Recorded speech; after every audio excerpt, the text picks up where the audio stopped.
question to you before I go on with the message.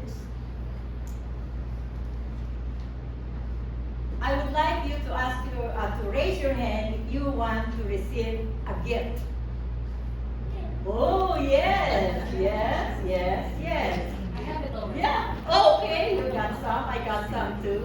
Of course, we always want to be. Oh, Tony, wala pa raw. So, of course, we all want to receive a gift. Amen. Amen. And I believe that every one of us will say that, of course, I'm happy to receive a gift. But there are people who love to give gifts. Yes. Amen? Amen. In this congregation alone, I know a lot of people who love to give gifts. And they are happy to do it. Amen? When you give something, you have to be happy. Yes. Because if you are giving and you are being forced, how is that? What is that going to do to you or to the receiver of your gift and to you too, most of all? Today is Mother's Day. The department stores are packed with children, with husbands, with sons and daughters, looking for a special gift for their mothers. Really? Husbands and husbands are doing that too. Don't say that. Oh, I'm not. Usually, I heard from husbands. Oh, I'm not her son. So sometimes, but you have husbands, you have to give to the mother of your children. Amen? Praise God. Because they are sacrificing a lot for the children, for taking care of the family, or for those who love to cooking, and everything that they do as a mother in their household. Praise God. But we know that there is someone who really loves to give gifts to us. And that person is our Lord Jesus Christ. He loves to give gifts. And he even said in the scripture that we have to desire, to be eagerly desire the gift of the Lord. The spiritual gift that he has for us, and he loves to give. Amen? He gives gifts to all of us. Many of us live in a culture where the word love is used so often and so casually that it has become virtually meaningless. Love, love, love. We hear that often. And then people commonly say, I love God. So what do you see with their actions? I love my family. I love chocolate. I love roses. I love the sales at Macy's or at Nordstrom Rack, or I love the sales at Walmart, wherever, TJ Maxx, the ladies, the women, the mothers, of course. And I love this, I love that. We commonly said, it's very, very used a lot. Say, love, love, love. Amen? Paul, in our text today, we're going to read it later on, clarifies that love is not a feeling. There's an illustration that says, the young man, trying to impress his girlfriend, told her, I will climb the highest mountain to be with you. Anyone said that?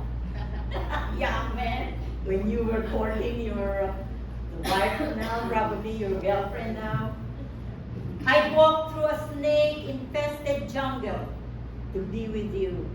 Wow. Probably not anymore, huh? Probably it was during our time. You are listening from. I'm talking about our time. Then after he kissed her, of course, the girl is so happy about those things and everything. He said, I'll see you at church on Sunday. If it's not raining.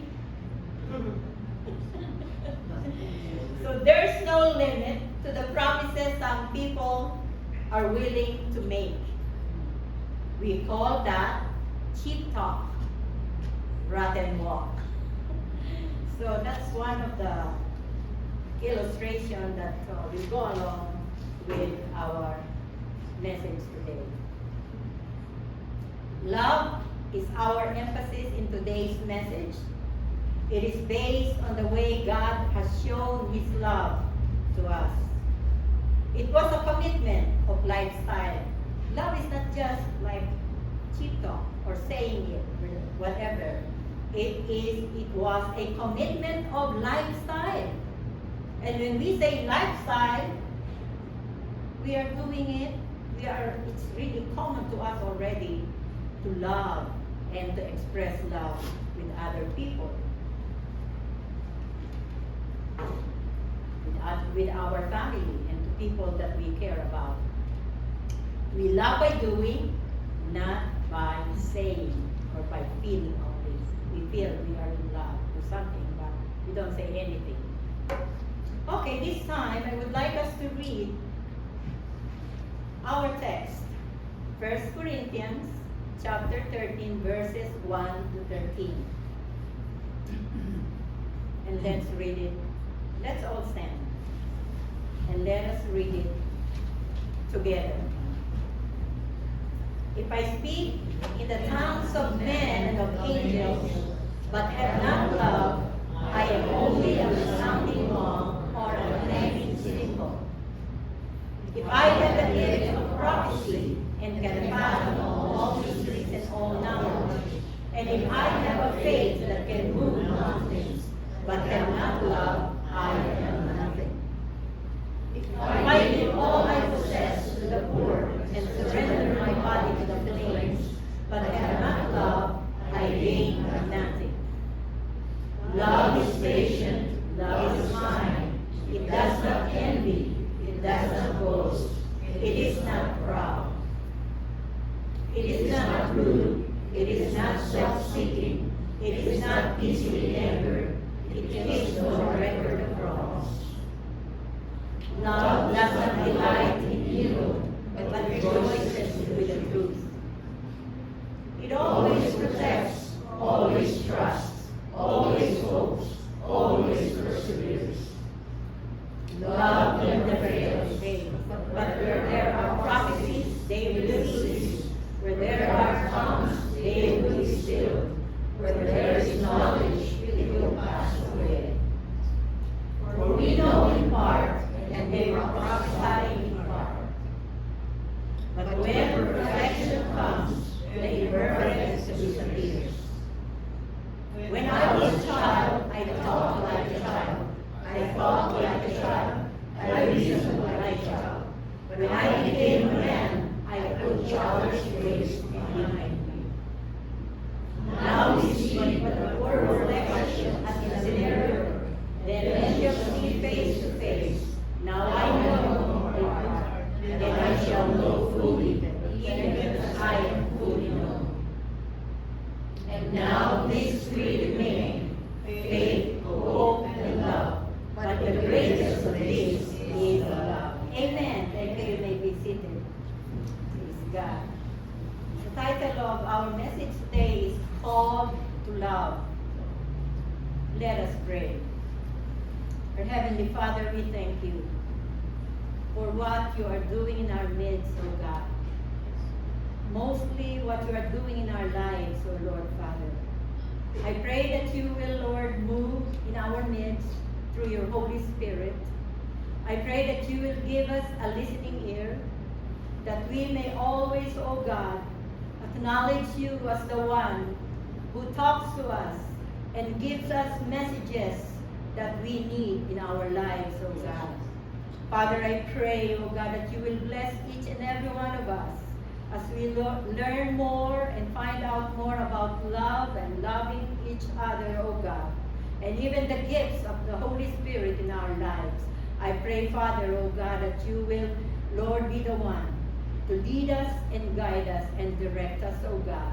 And may your anointing be upon me and upon each and every one of us even as we listen to your word, that we may receive what is in store for us this morning. This is our prayer in Jesus' name. Amen. Amen.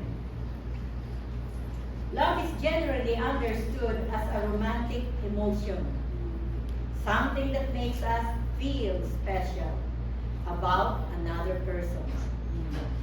Maybe most of us felt that at one time or another. But feeling may change daily. So we think we fall in or fall out of love all the time. And sometimes, we don't know what to do. What am I feeling right now?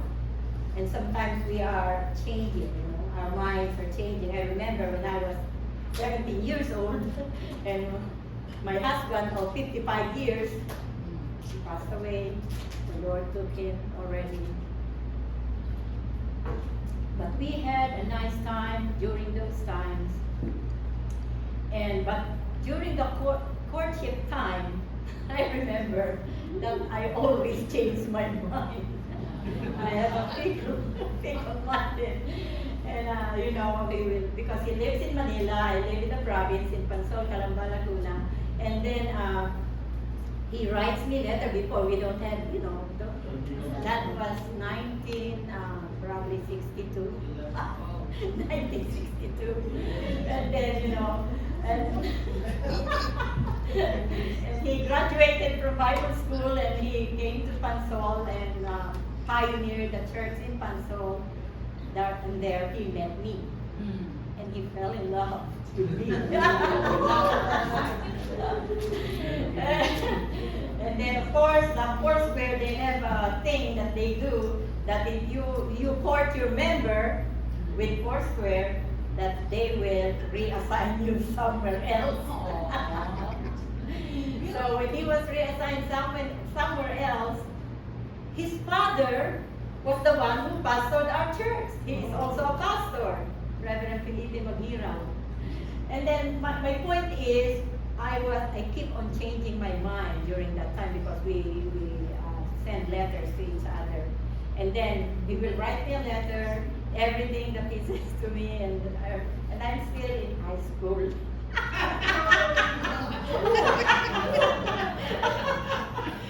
So that was during the time. That was during the time of Elvis Presley. And then I look at the guy, the other guys I see, they look like Elvis Presley. And then and my husband, my boyfriend before, when he comes in front of the school, and he, when the bell rings, he's already there in front of the classroom, and he was wearing a tie, a long sleeves, and everything. And my classmates would say, Teresita, they call, of course, Teresita is my name, Tessie. Teresita, who is that? Is that an agent of funeral agent? And I said, is your boyfriend a funeral agent? And I said, no. And then I was embarrassed of it. I was embarrassed. And then I said, oh, go. You go. Don't wait for me. I'll follow you. just go to Rainbow Restaurant.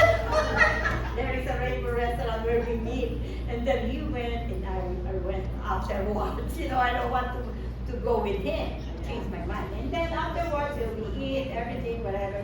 Then he went back to Manila, and I went back to school or something. And then he would write me letters. And then I got 3 letters already, and I haven't answered him. I haven't answered him. And then the 4th letter will say, what? He calls me, dearest darling Tess. How come I haven't received any letter from you? How come I haven't received any letter from you? And then when he says that, and I know he's already mad, and he says, I don't want to lose him either. So I will answer, oh, yeah, papayin mo, di ba? Maybe, yeah. And then I write, oh no, you know what, I have a lot of assignments and this and that and this and that. I have to do it. I have to like. Then he will come to console and then he will say, what is your assignment? I'm gonna help you. But because I don't know how to make this book report or something. You know, I don't want to make book report. Okay, can you make me a book report? And he will make a book report. I remember the title of the book report, Robinson Crusoe. And then he made it. I don't know, I don't even know. Yeah, he made it. I didn't even read it. I submitted it. Okay, that's it. And then that's the people mind that I had before. But later on, you know, when he, and then I'll do it again. And then over again, I'll do it again. And then of course, one time his father already talked to me and said, oh, are you really going to marry Eduardo? And I said, huh? I'm not yet ready to get married. And my grandmother said, how come you are having a boyfriend if you don't want to get married? I just want to have a boyfriend, I don't want to get married yet. And then, and my grandmother would say, he is so like old-fashioned. And he would say, he is from Manila. You don't know what the people from Manila, you don't know that later on he will not come back here, and the people here in Pansol will say, oh wow, he left Tessie already, I don't know what happened. So, you know how it is in the provinces. Anyway, to make the long story short, here I am. Amen. Amen. Be married. Yeah, I was 18 years old. And 3 kids later. And 3 kids later, and 6 grandchildren. Amen. Praise God. Hallelujah. Where was I? Okay. This teaching of Paul to the Corinthian church teaches the essential value of love in the Christian community. The thread that ties all actions together should be love. Amen? Amen. This message is a timely reminder of what constitutes love from God's perspective. Talk to you about man's perspective, but this message is about God's perspective. So in describing love, Paul explained why love needed to be manifested in the Christian churches. At this point of this letter of Apostle Paul, it is to the Corinthian church. Amen? As Christians, we were taught that we are aware that we should love our enemy. Is that easy? No. Say, because the Bible, we know that love does not express itself through vengeance. We don't retaliate when somebody gets mad at us. We don't retaliate. Love does not give up on people quickly. Instead, love actually extends kindness to others, even those who do not deserve your praise. Let's take, for example, a friendship relationship. Who has friends here? And probably you have experienced something between the two of you as friends. When your friend or anybody did you wrong, something went wrong between you and it ended up in a heated argument. Then your relationship, what happened? Turned sour. It's no more. This is when the scripture comes. We do not retaliate. We don't give up on people quickly. And we have to extend kindness with them. I'm not talking just because I heard it. It happened to me. When I have a friend in Washington, Lydia, my friend, we had somehow falling out, But you know what happened? She did not call me. She did not, contact me anymore afterwards. After that, but my thing in my mind is it's hard. I'm not gonna lose this friend just for that small thing. I'm not gonna lose this friend. Because we have been friends since we were in the Philippines, Right. in the Bible school and everything. And so I kept on texting her, sending her messages, although when she answers, she only answers one word. And I keep on telling her things and everything. I continued and I continued until I regained her trust again. And just like the other day we were calling, and she called me and she said, "Oh, how are you? You know what, I haven't heard from you. I don't know why you are not calling me anymore." And I said, "Because every time I call you and I ask you something, and then you will say, I will say, how are you? What's up?" And she will always say, "Secret, secret." And I said, "It seems that you don't like to talk to me." So I didn't call her. And then she said, "You know what? I really, amazed with the two of us." She said that how come we became this close friend and everything. She said, the Lord put us together, and if you don't give up on someone, you will continue on that love that you have, that trust that you have, because you don't give up easily on person. Okay, let's continue with the theme, love.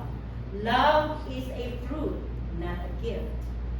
In Galatians 5:22, what did it say? The fruit of the Spirit is love, joy, peace, patience, kindness, goodness, faithfulness, gentleness, and self-control, and against such things there's no law. Amen? I hope we know what is in this fruit of the Spirit. And the fruit of the Spirit, you cannot separate. You don't separate this fruit like love, joy, peace. It's like a cluster. It comes together. Without one, there's no other. So it's a cluster. That's why is the fruit of the Spirit is. That's why it's singular. It's a cluster. So at this point, okay, after talking about love and all what love can do, at this point Paul moves on to the subject of spiritual gifts. Although Paul was not contrasting love and gifts in our text, these gifts are important for the spiritual growth of the church. We are in a church. Paul was the founder of that church in Corinthians. So he wants that the church will grow through the spiritual gifts when the people act upon it. That's why we need to eagerly desire the gifts of the Holy Spirit in our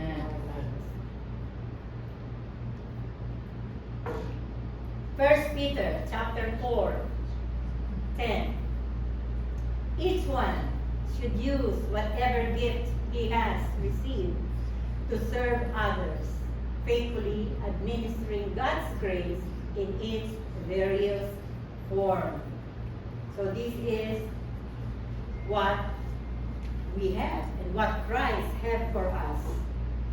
A spiritual gift, and He will give it to each one of us. It is a gift that He will give to each one of us. God gives spiritual gifts to be used for God's service. So we have in 1 Corinthians 12:31, it says, "But eagerly desire the greater gifts." The spiritual gifts are called spiritual because they come from the Spirit of God. Although we have natural gifts, all of us, we have natural gifts. Some of you is good in cooking, some of you is good in singing, some of you is good in administration, whatever. We have the natural gift. And we can use that too. Amen. The natural gift, we can use it. Especially if you're a Christian. But we have to also desire the spiritual gift. Find your gift. Right. You have to find it in you. What is the gift that God is giving me that I can use for the growth of the church? Amen. They come from the Spirit of God. But nothing we do can possibly bring glory to God if we do not exhibit a loving spirit. You cannot separate that. You are going to use the spiritual gift. We have to do it. We have to exhibit it in a loving spirit. Because it's not going to do anything if we are angry, if we are, aloof or whatever, that you don't talk to people and then you give the spiritual gifts, then it's not doing you, it doesn't do anything. Paul also talks about different gifts. In Romans chapter 12, 6 to 8 says, we have different gifts according to the grace given us. 6 to 8, if we can put it on the screen. Romans 12, 6 to 8. We have different gifts according to the grace given us. If a man's gift is prophesying, let him use it in proportion to his faith. There you go, okay. If it is serving, let him serve. If it is teaching, let him teach. If it is encouraging, let him encourage. If it is contributing to the needs of others, let him give generously. If it is leadership, let him govern diligently. If it is showing mercy, let him do it cheerfully. Amen? Amen. So, any one of you might have one of those gifts, so you have to use it according to the teaching of Romans 12, 6 to 8. Have you found your gift? Or are you already using it? Maybe some of us are doing that already. But we have to find our gifts. The gifts of the Spirit is like tools that accomplish the purpose of love. So any one of the spiritual gifts, if done without love, nothing we do makes any difference in God's sight.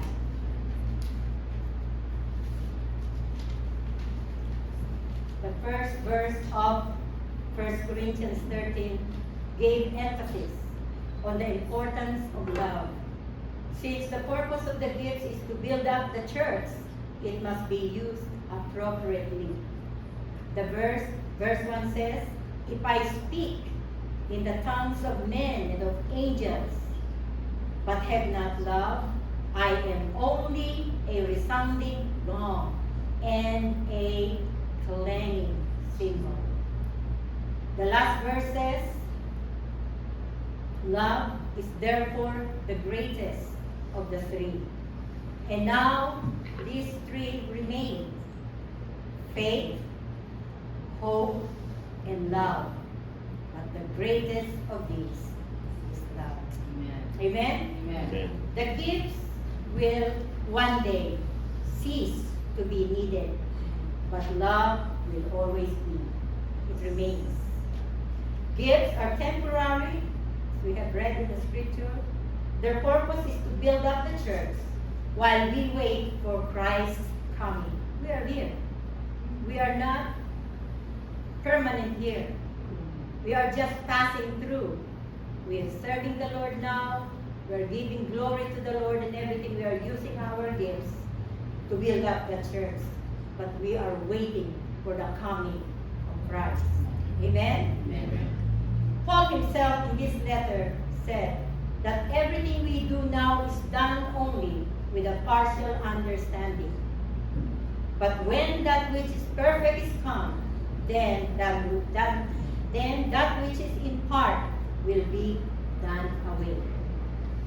So while we are still here on earth, let us seek to be continually filled with the Holy Spirit and eagerly desire the greatest gift. Through them, we can contribute to unity, growth, and love for the benefit of the body of Christ, the church. So we thank God that we have love and gifts that we can use for the glory of God while we are here waiting for the coming of the Lord. Amen. Amen. Amen. Praise God. This time, are you hungry already? I have a short summary of Proverbs 31st. because I don't want to read the whole thing. This is just a short summary for them because we are honoring the mothers. I would like all the mothers to please stand.